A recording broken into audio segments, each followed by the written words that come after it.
اعوذ باللہ من الشیطان الرجیم بسم اللہ الرحمن الرحیم۔ ناظرین السلام علیکم۔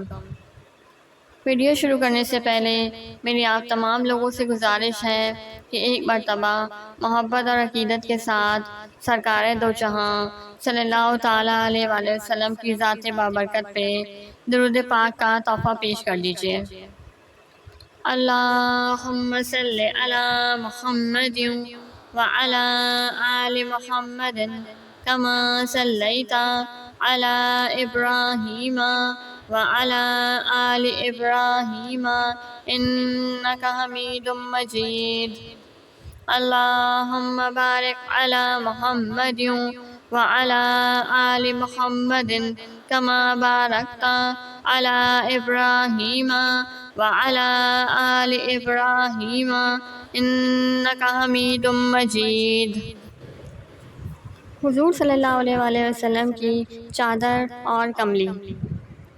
یمن کی تیار شدہ سوتی دھاری دار چادریں جو عرب میں برد یمانی کہلاتی تھیں، آپ صلی اللہ علیہ وآلہ وسلم کو بہت زیادہ پسند تھیں اور آپ ان چادروں کو بکثرت استعمال فرماتے تھے۔ کبھی کبھی سبز رنگ کی چادر بھی آپ صلی اللہ علیہ وآلہ وسلم نے استعمال فرمائی ہے۔ آپ صلی اللہ علیہ وآلہ وسلم کملی بھی بکثرت استعمال فرماتے تھے، یہاں تک کہ بوقت وفات بھی ایک کملی اوڑھے ہوئے تھے۔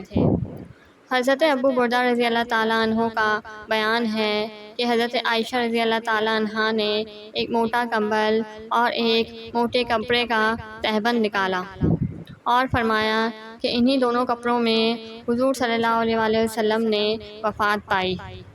وآخر دعوانا ان الحمد للہ رب العالمین۔